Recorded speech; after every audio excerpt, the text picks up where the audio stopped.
Olá, paz do Senhor a todos. Eis-me aqui de novo. Vamos dar continuidade à nossa palavra, amém? Se vocês puderem me acompanhar, nós estamos no livro de 2 Reis.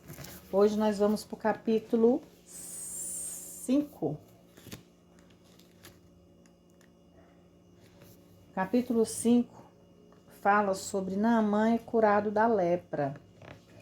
Que no caso será a cura do leproso Naamã, né? O capítulo 5 fala: E Naamã, chefe do exército, o rei da Síria, era um grande homem diante do seu senhor, e de muito respeito, porque por ele o Senhor dera livramento aos sírios. E era este varão homem valoroso, porém leproso. E saíam tropas da Síria e da terra de Israel. Levaram presa uma menina, que ficou ao serviço de uma mulher de Naamã. E disse esta senhora: Tomara que o meu senhor estivesse diante do profeta que está em Samaria, ele o restauraria sua lepra. Então entrou Naamã e o notificou o seu senhor, dizendo: Assim falou a menina, que é da terra de Israel. Então disse o rei da Síria: Vai, anda, e enviarei uma carta ao rei de Israel. E foi e tomou na sua mão 10 talentos de prata, e 6.000 siclos de ouro, e 10 mudas de vestes. E levou a carta ao rei de Israel, dizendo: Logo, em chegando a ti esta carta, saibas que eu te enviei Naamã, meu servo, para que o restaures a sua lepra.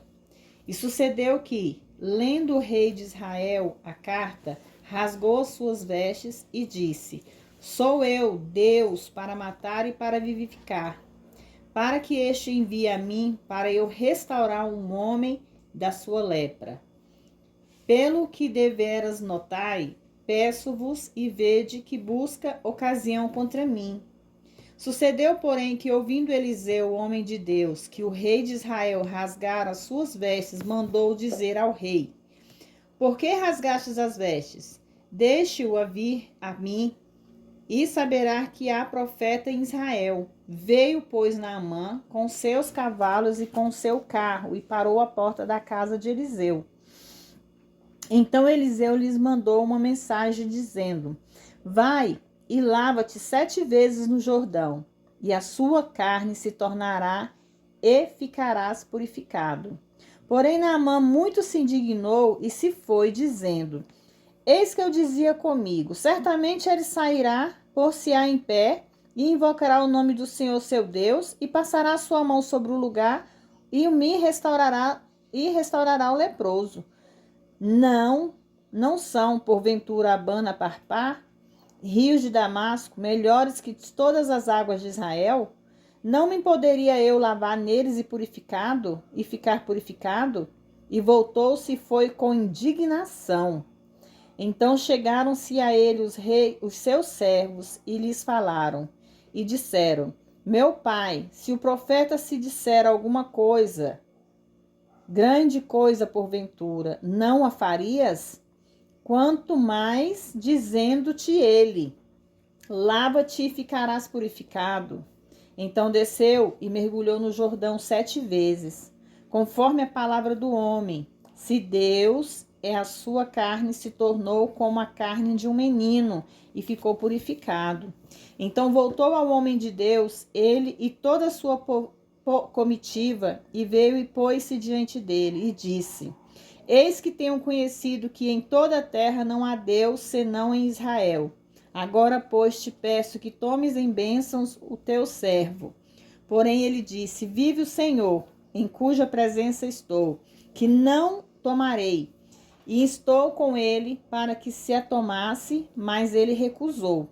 E disse Naamã: Seja assim, contudo, desce a este seu servo uma carga de terra de um justo jugo de mulas, porque nunca mais oferecerá a este teu servo holocausto, nem sacrifícios de outros deuses, senão ao Senhor. Nisso perdoe o Senhor o teu servo, quando meu senhor entra na casa de Rimom para ali adorar, e ele se encosta na minha mão.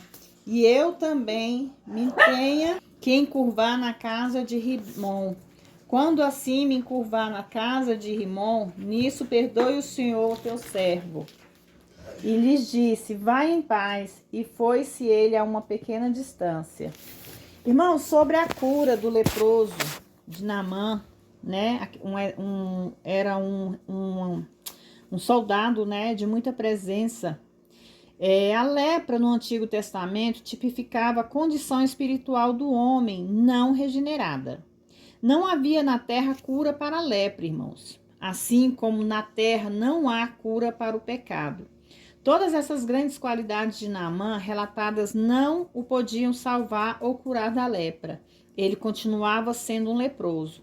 E assim aconteceu com milhões no mundo que acreditam que o teu estado, o seu estado e a sua posição significa algo diante de Deus. Não significam absolutamente nada, irmãos. Essa criada, essa menina, né, que falou da cura para Naamã, ela figuraria proeminente na história. O Espírito Santo sequer cita o nome dela, né? Aqui nós vemos que nessa história não é citado o nome dessa criança, né? Dessa mocinha que chegou e pediu para que Naamã procurasse o profeta de Deus. Teria sido muito fácil ela ter se sentido amargurada, mal-humorada, zangada para com Deus, por ele ter permitido que ela fosse levada na Síria. Mas ela não manifestou nenhuma dessas características, características. Ela reteve o seu testemunho, as coisas que ela não entendia, e deixaria nas mãos de Deus, e foi um exemplo muito grande, principalmente para Naamã, né, irmãos? Porque foi uma criança que foi levada, né, dos seus pais, para ser serva de mulher, né, de Naamã, e ainda assim ela poderia ser uma criança, uma garota mal-humorada, zangada, que não tivesse nada a ver com os problemas de Naamã, mas mesmo com o coraçãozinho dela assim, ela ainda sentiu pela dor de Naamã. Com efeito a isso, ela disse, eu conheço alguém que conhece alguém que sabe o que pode fazer por você, né? Ela queria que Naamã procurasse o profeta de Deus para ser curado. Infelizmente, muitos na igreja moderna estão tratando de evangelizar o mundo por meios políticos, que são mais do que inúteis. Estão tentando estabelecer algum tipo de filosofia da era do reino pseudo-cristão, né? Não há nada na palavra de Deus, por menor que seja, que faça tal alusão. O evangelismo é levado a cabo através da pregação do evangelho e por nenhum outro meio. Obviamente, o rei de Israel se incomodou com tal petição. Assim, quando a notícia chega a Eliseu, o profeta diz, mandai-vos a mim. Quando Naamã chegou, Naamã achava que quando ele chegasse ali, o profeta ia estender as suas mãos nele, né? Chamar pelo nosso Senhor Jesus e ia ser curado ali naquele momento. Mas não, né? O profeta pediu para que ele saísse, fosse até o Jordão e lá no rio que ele entrasse naquela água e mergulhasse 7 vezes. A gente pensa assim, não seria mais fácil se ele tivesse simplesmente botado a mão na mão e curado? Ele poderia, Deus poderia fazer isso, Deus poderia chegar e falar, esteja curado, e ele iria curar, como ele fez com outros profetas que não precisaram fazer nenhuma provação para ser curado. Ele simplesmente chegou e curou, né? Mas se a gente for parar para pensar, todos eles tiveram uma caminhada para chegar até o Senhor Jesus. Então assim foi Naamã. Naamã saiu dali da cidade dele, foi até ali onde o profeta estava para pedir em busca da cura.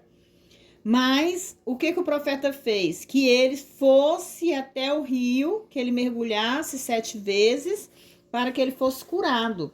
Na realidade, os 2 rios, Abana e Farpá, eram um dos rios mais claros no mundo. Então, por que este Jordão tão turvo? Ele ainda escolheu, para você ver, Deus testou Naamã dessas maneiras. Ele poderia, ele ainda questionou, né? Antes de entrar no rio, ele ainda questionou. Poxa, se tem um rio, Farpã, Abana, que são uns rios tão bons, uns dos rios melhores, limpos, né?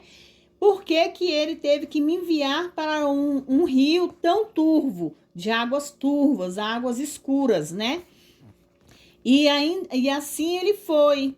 Havia outros rios mais formosos, entretanto, não havia qualidades curadoras nos outros rios, por mais formosos que fossem, enquanto havia cura e purificação completa no Rio do Jordão, irmãos. Nós temos, né, histórias sobre o Rio Jordão, histórias de cura, histórias de coisas que aconteceu que Deus, né, abençoou aquele Rio Jordão. Os homens sempre estão perguntando: o que devo fazer para merecer a salvação? A maioria do mundo está tratando de ganhar sua salvação por outras obras. Mas na realidade, tudo que alguém tem que fazer quanto ao Calvário é lavar-se e será limpo, purificar-se e será limpo. Por quê? A pergunta: por que 7 vezes?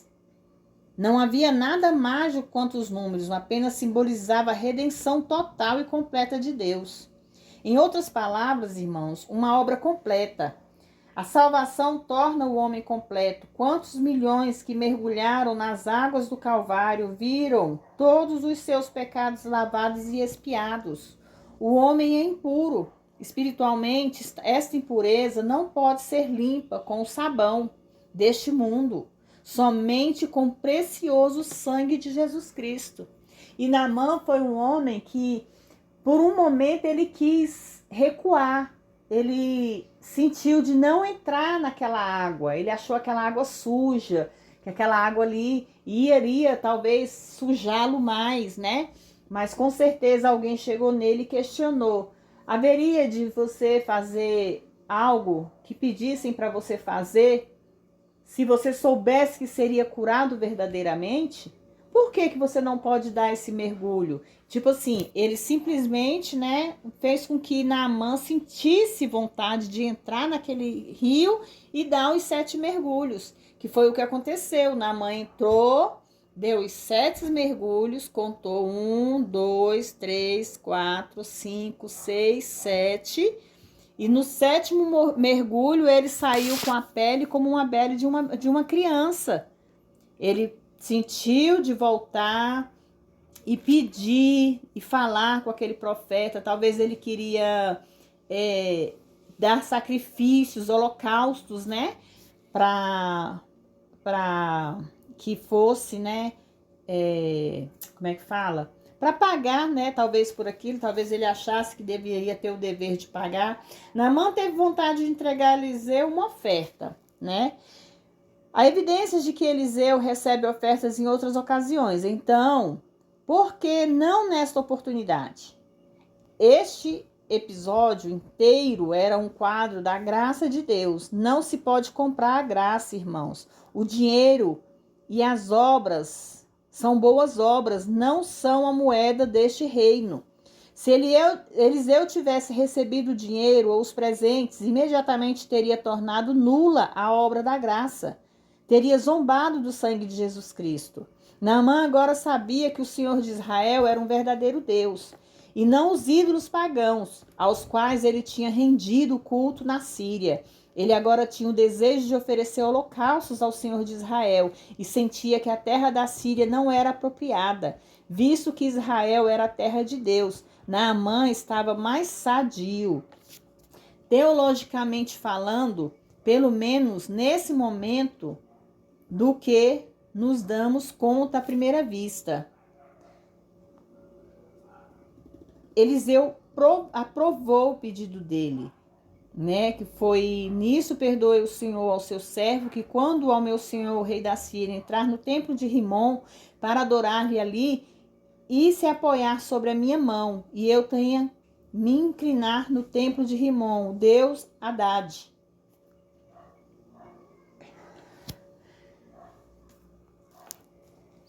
Eliseu não aceitou, né, aquela oferta, porque ele sabia que se ele fizesse aquilo ali, a graça que Deus tinha dado a Naamã não ia ser uma graça vinda de Deus. Era como se ele estivesse comprando pela bênção dele.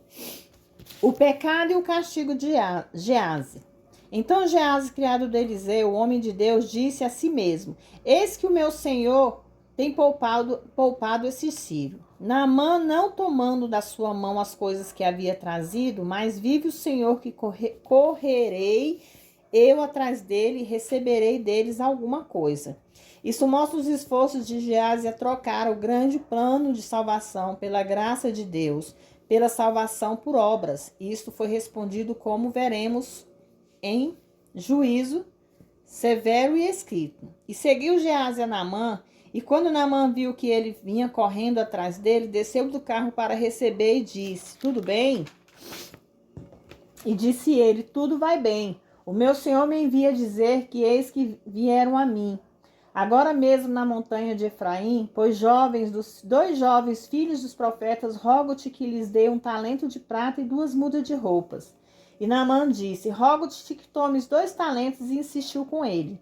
E atou 2 talentos de prata e 2 sacos, e suas mudas de roupas, e os pôs nas costas de 2 de seus criados, para que o levassem diante dele. E quando tinha chegado a um certo lugar, ele, né, Gease, os tirou das mãos deles e os guardou em casa, e logo mandou os homens que se fossem. E ele entrou e ficou diante de seu senhor. E Eliseu lhes disse: De onde vem Gease? E ele disse: O seu servo não foi a nenhuma parte. Então lhes disse Eliseu: Não foi também contigo o meu coração, quando o homem voltou do seu carro para te receber. E tempo de tomar prato e de tomar vestes, olivas, vinhas, ovelhas, bois, servos e servas. Irmãos, a mesma pergunta pode ser feita hoje em dia. O mundo está morrendo sem Deus. Tantos pregadores modernos estão proclamando uma mensagem que envolve dinheiro. Seguramente o pecado deles não é diferente do de Gease. Por isso a lepra de Naamã se pagará a ti e a tua descendência para sempre. E então saiu de diante dele o leproso, branco como a neve.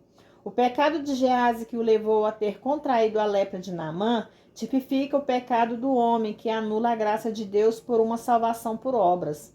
Quando Gease aceitou o dinheiro com efeito, este ato estava dizendo que o Senhor, a salvação pode ser comprada. Ele tinha anulado a graça de Deus. Naamã não aceitou, né? Não fez. Eliseu não aceitou, né, que Naamã pagasse ali, que fizesse aquele holocausto, aquele sacrifício pela bênção que ele tinha recebido. Mas Gease quis comprar aquela graça. Ele simplesmente mentiu, ele agiu de má fé para conquistar as graças que era para ser dada a Eliseu, coisas que o próprio Eliseu não aceitou, porque a graça que Deus deu a Naamã foi uma graça de graça, gente. Deus quis curar o Naamã. Deus não precisou de nada em troca, porque Deus ele não quer nada em troca de nós, irmãos. A única coisa que Deus quer de nossas vidas, irmãos e irmãs, é a nossa sinceridade, que nós sejamos mais verdadeiros, que nós sejamos mais fiel a Ele, que nós busquemos mais a Ele, porque sempre se diz, buscai ao Senhor enquanto se pode achar, porque haverá um tempo, irmãos e irmãs, que nós não vamos encontrar, nós não vamos ter uma Bíblia para ler, nós não vamos ter um profeta para nos trazer a palavra. Nós iremos ficar pagãos, então nós temos que buscar a Deus enquanto é tempo. Capítulo 6. O ferro de um machado flutua.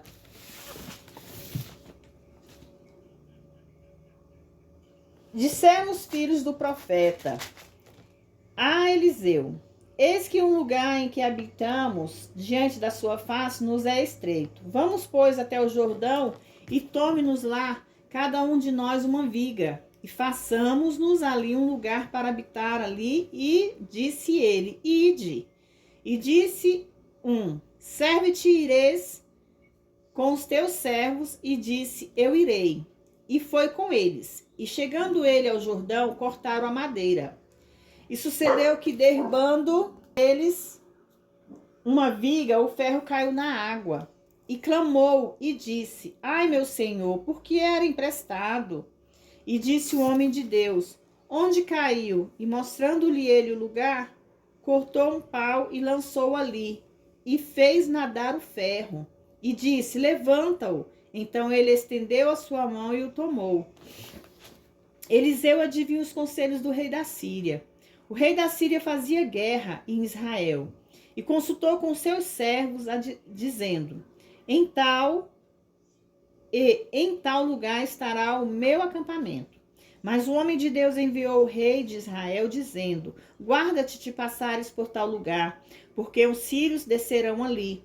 Pelo que o rei de Israel enviou aquele lugar de que o homem de Deus lhe falara, e de que a tinha avisado, e se guardou ali, não uma nem duas vezes. Então se turbou com ele incidente o coração do rei da Síria, e chamou os seus servos, e lhes disse, não me fareis saber quem dos nossos é pelo rei de Israel?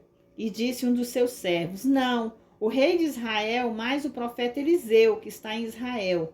Mas saber ao rei de Israel as palavras que tu falas na tua câmara de dormir.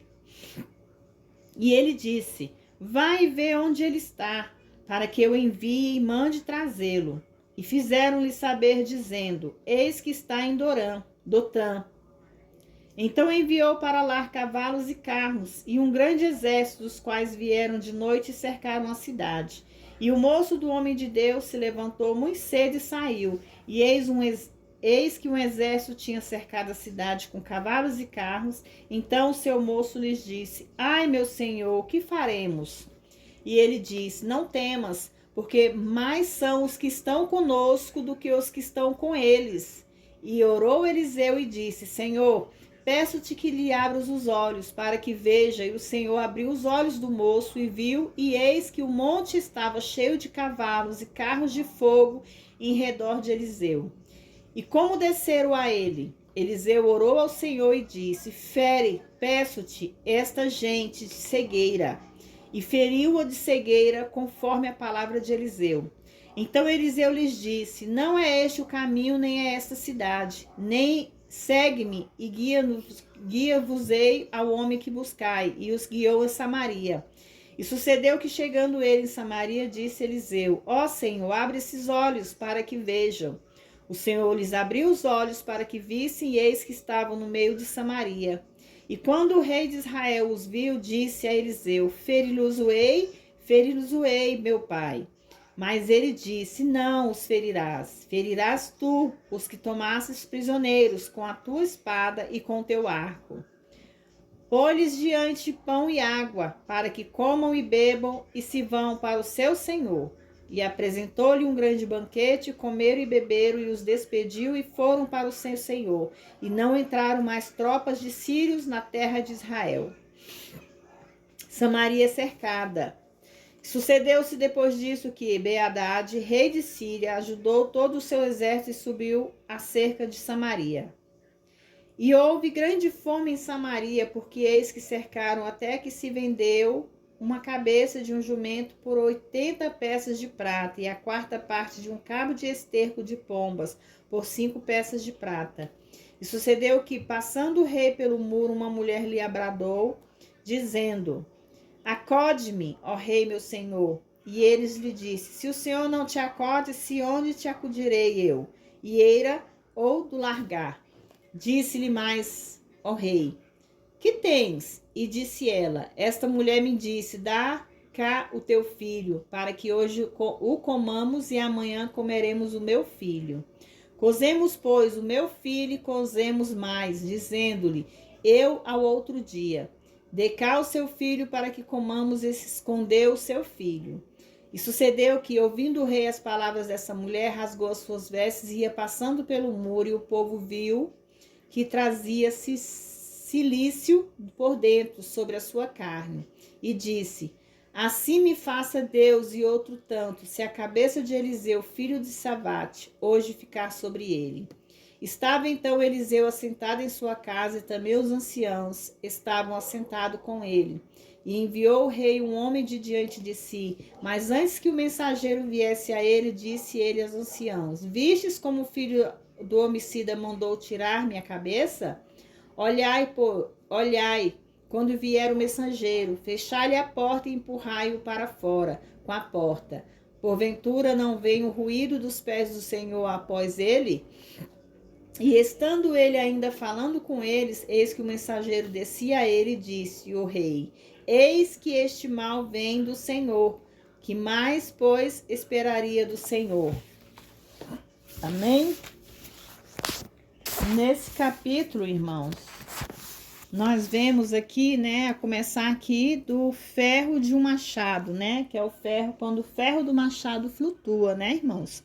A incredulidade registrada no capítulo 2, com respeito aos filhos do profeta, parece que pelo menos tinha dado lugar a um pouco de fé.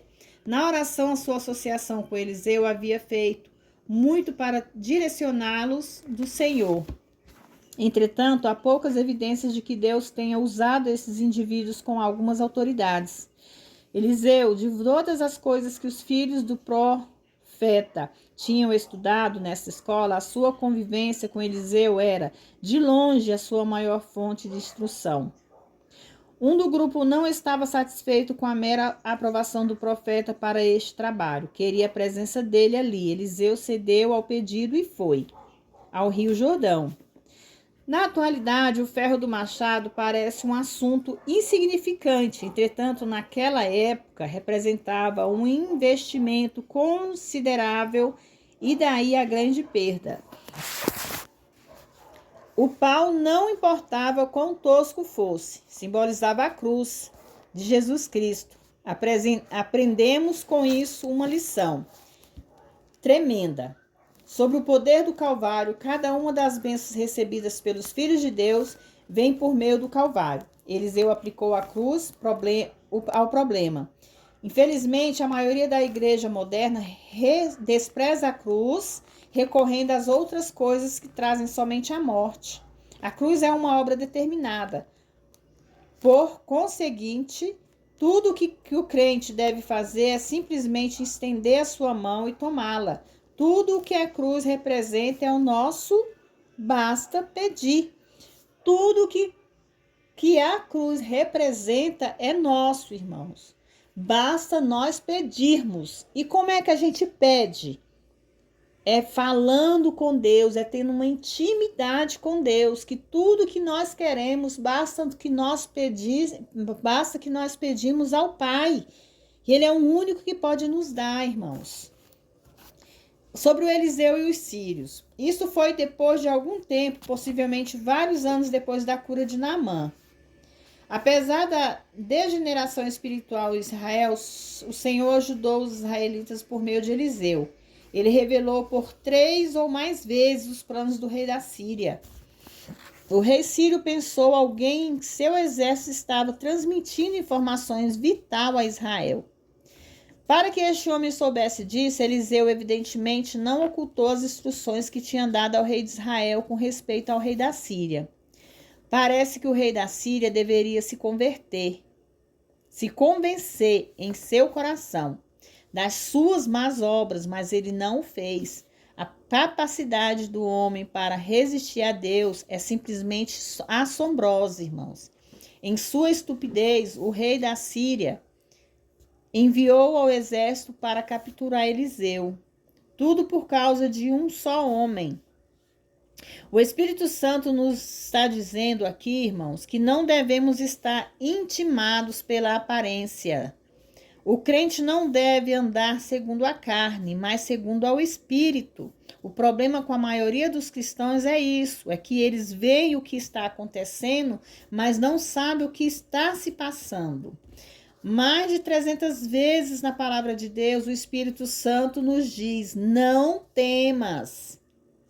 Sempre devemos recordar isto, irmãos, porque a promessa que foi aplicada naquele tempo é certamente ainda mais aplicável agora. O Espírito Santo permitiu que os olhos do servo, isto aconteceu para que você e eu possamos entender pela fé, que estamos assim rodeados, embora não vejamos isso com os olhos naturais.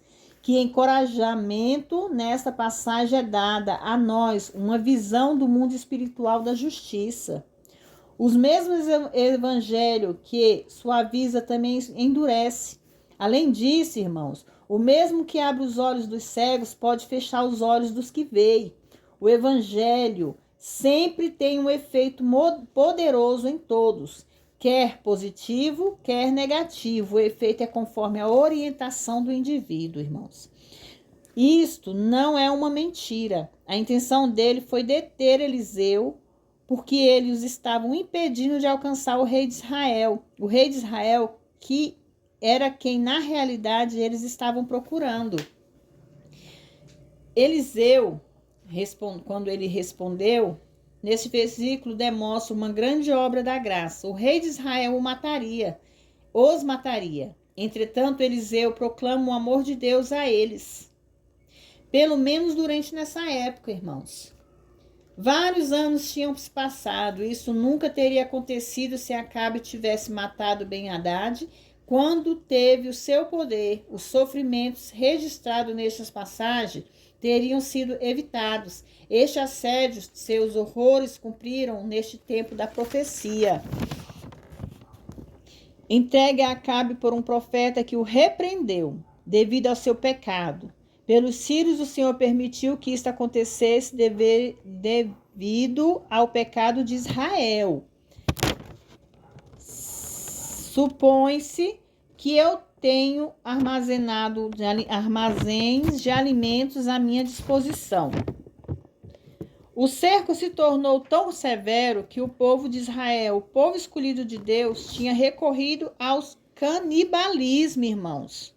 Moisés havia predito que isso aconteceria se o povo desse as costas para Deus. Aqui nós vemos, irmãos, que a pessoa simplesmente ela se virou para o canibalismo, para não morrer de fome, que aquela pessoa comesse o filho dela e que ela comesse o filho daquela pessoa. Irmãos, isso nunca Deus iria permitir na vida do ser humano. O canibalismo não é uma coisa de Deus. Quando fala, cozemos, pois, o meu filho e comemos, mas no dia seguinte eu lhes disse, dai-me aqui o seu filho para que comamos, mas ela escondeu o seu filho. Isso quer dizer, irmãos, o cerco se tornou tão severo que o povo de Israel, o povo escolhido de Deus, tinha recorrido ao canibalismo. Moisés, havia predito isto, que isso aconteceria. E quando o rei, nas palavras daquela mulher, rasgou as suas vestes e passou assim pelo muro, e o povo chegou a ver as vestes do cilício que trazia interiormente sobre a carne. Não havia, irmãos, arrependimento da parte de Jorão. As vestes de cilício foi somente uma cerimônia, embora fosse definitivamente o sinal de seus tremendos problemas. Não assinalou a causa deste problema, que era o seu pecado terrível. De fato, a igreja na atualidade está cheia de cerimônias semelhantes, irmãos. Entretanto, as cerimônias não estão apoiadas na cruz e, portanto, não são válidas. A sua oposição a Eliseu demonstra a sua condição espiritual. Além disso, a lei sempre ataca a graça. Em lugar da igreja moderna dar-se conta de causa dos seus problemas e arrepender, ataca aqueles que estão pregando a solução, ou seja, pregando a cruz. Eliseu foi advertido sobrenaturalmente do que ia acontecer, que um carrasco estava vindo rapidamente para lhe tirar a vida, o que o próprio rei chegaria pouco depois, para fazer entrar o rei, porque ela já havia chegado. O rei já havia chegado. Agora Jorão culpa o Senhor. Jorão, aparentemente, irmãos, havia, no certo modo, se arrependido da sua mensagem precipitada e tinha se apressado, indo atrás do seu mensageiro para dar a Eliseu uma outra oportunidade de vida. Temos que entender que ele já tinha comunicado anteriormente sobre este cerco e que Eliseu tinha animado o rei para que esperasse por uma intervenção do Senhor. Agora o rei insiste que o tempo para esperar já havia terminado. Com efeito, ele disse de que vale esperar mais, porque não devia eu romper com o Senhor? Decapitar o profeta mentiroso é entregar a cidade ao inimigo? O que diria Eliseu em respostas a isso, irmãos? Irmãos, nós vemos aqui que a capacidade do ser humano é uma capacidade idrônita, porque Deus, ele nunca se manifesta para causar maldade. Ele não se manifesta para trazer coisas ruins para o seu povo.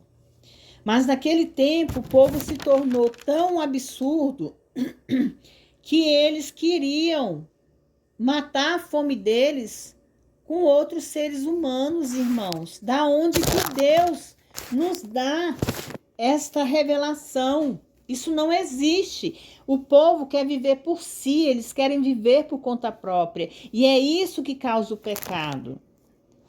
O ser humano acaba pecando, saindo da presença de Deus. E era isso que esse povo estava fazendo. Eles estavam saindo da presença de Deus. Porque não é esse o caminho que Deus dá a cada um de nós. Deus quer de nós a nossa perseverança, a nossa humildade, a nossa sinceridade. Deus quer a nossa intimidade com Ele. Nós temos que ser íntimos de Deus, irmãos, para que Deus possa abrir nossos olhos, porque aqui diz na palavra, assim como Deus pode fechar os seus olhos, Deus pode abrir os seus olhos. Dependendo do modo que você estiver indo com Deus, do modo que você estiver tratando Deus, Ele tanto pode abrir seus olhos para o bem, como Ele pode fechar. Ele pode abrir seus olhos para o mal e pode fechar. Irmãos, como diz, a porta que Deus abre, homem nenhum fecha. E a porta que Deus fecha, homem nenhum abre. Quando nós pedimos, Senhor, abra nossos olhos para que nós possamos enxergar, para que nós possamos ver o que está errado, para que nós possamos ver o que é que temos que consertar. Quando a gente pede, a gente faz esse pedido a Deus, Deus começa a abrir as portas, Deus começa a mostrar para nós o que está certo, o que está errado. Deus começa a mostrar para nós aonde nós estamos errando, aonde nós temos que consertar. O que tem que ser desfeito? É isso que Deus faz nas nossas vidas, amém? Vamos me acompanhar no Salmo 91, irmãos, como a gente faz todos os dias, amém? Que Deus possa abençoar a vida de vocês através dessa leitura bíblica, que Deus possa falar em cada palavra grandemente com cada um de vocês, irmãos. Porque o que Deus quer de nós é a nossa presença, é a nossa comunhão, é a nossa fidelidade. Deus quer que nós sejamos com Ele íntimo, que nós possamos falar com Ele, pedir a Ele, entregar a Ele o que nós necessitamos. Entrega seus fardos nas mãos de Deus, entrega suas aflições nas mãos de Deus, porque é Ele que vai resolver, não somos nós, irmãos, é Ele, porque tudo é no tempo dEle, amém? Vocês me acompanham no Salmo 91? Aquele que habita no esconderijo do Altíssimo, a sombra do Onipotente descansará. Direi do Senhor, Ele é o meu Deus, o meu refúgio, a minha fortaleza, e nele confiarei. Porque Ele te livrará do laço do passarinheiro e da peste perniciosa. Ele te cobrirá com as suas penas e debaixo das tuas asas estarás seguro. A sua verdade é escudo e broquel. Não temerás espanto noturno, nem seta que voe de dia, nem pestes que andes na escuridão, nem mortandade que assole ao meio-dia. 1000 cairão ao teu lado, 10.000 à tua direita, mas tu não serás atingido.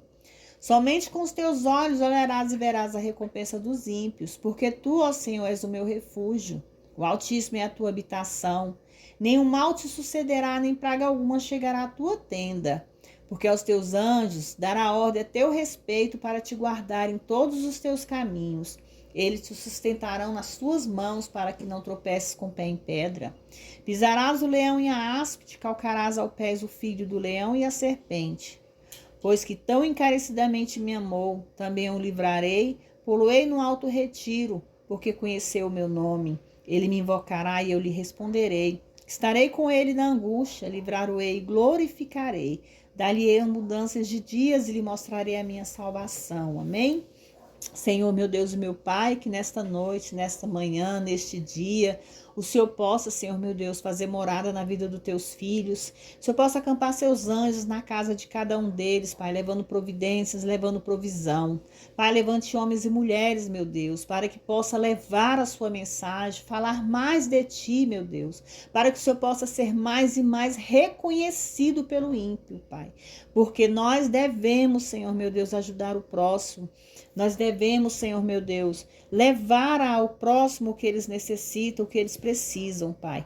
E isso vem de ti, porque os seus olhos estão atentos a tudo, os seus ouvidos estão atentos a tudo, Pai. Pai, guarda a vida de cada um dos teus filhos e filhas que aqui se encontram nesse canal, Pai. Vai levando provisão, vai curando, vai libertando, vai renovando, vai transformando a vida dos teus filhos, Pai. Vai levando a cura. Vai arrancando, Pai, da vida dos teus filhos, todo o câncer, todo o diabetes, toda a depressão, toda a ansiedade, toda a síndrome do pânico. Vai arrancando, Senhor meu Deus, vai curando ossos, carne, sangue, nervo, os órgãos. Vai curando, Pai. Vai desentupindo as veias, Pai, essas que podem causar um infarto, que podem causar um derrame, Pai. Em nome de Jesus, repreende, Pai, a morte na vida dos teus filhos, na casa dos teus filhos, Pai. Pai, acampa seus anjos lá no Rio Grande do Sul, Pai. Na vida de cada um daqueles filhos e filhas seus, Pai, que estão lá. Aqueles que estão aflitos, aqueles que estão aguardando por notícias dos seus entes queridos, Pai. Senhor, meu Deus, vai guardando a vida deles, Pai. Vai purificando a mente deles. Vai confortando o coração, Senhor, meu Deus, daqueles que perderam tudo, Pai. Porque nós sabemos que aquele povo, Pai, perdeu tudo, assim como Jó. Mas o Senhor é um Deus tão misericordioso, Pai, que nós sabemos que o Senhor vai prover na vida de cada um deles, Senhor meu Deus. Guarda, Senhor meu Deus, visita os hospitais, os orfanatos, os asilos, as creches, as escolas. Visita, Senhor meu Deus, os presídios masculinos e femininos. Vai visitando, Senhor, a casa dos teus filhos e vai fazendo morada na vida deles, Pai. Que eles possam se voltar para ti e te buscar, Senhor meu Deus, enquanto há tempo de te achar. Porque nós sabemos que haverá um tempo que nós não iremos mais te achar. Nós iremos clamar por ti e não iremos te ouvir, meu Deus. Então, que nós possamos se voltar para ti enquanto é tempo. Nós possamos ter uma intimidade contigo, Pai. Pai, abençoa a vida de cada filho e cada filha sua, Pai, que aqui se encontra nesse canal. Vai desenterrando, Pai, toda maldade humana que seja lançada na vida dos teus filhos, Pai. Vai repreendendo toda macumba, vai repreendendo toda força, Senhor, oculta. Vai repreendendo toda oração contrária, toda macumbaria, toda feitiçaria, Senhor, meu Deus, que tenha sido lançada na vida dos teus filhos, Pai. Para que eles venham ser derrotados. Que eles venham, Senhor, meu Deus, ter a sua luz, a sua graça. Que eles venham ser transformados com o poder do Espírito Santo, Pai. Em nome do Pai, do Filho e do Espírito Santo. Pai nosso que estás no céu, santificado seja o teu nome. Venha a nós o vosso reino, seja feita a tua vontade. Assim na terra como nos céus. O pão nosso de cada dia nos dai hoje. Perdoai as nossas dívidas, assim como nós perdoamos aos nossos devedores. Não nos deixes cair em tentação, mas livra-nos do mal. Porque teu é o reino, o poder, a honra e a glória. Hoje, amanhã e para todos sempre. E todos dizem amém. Fiquem todos na graça de Deus. Amém.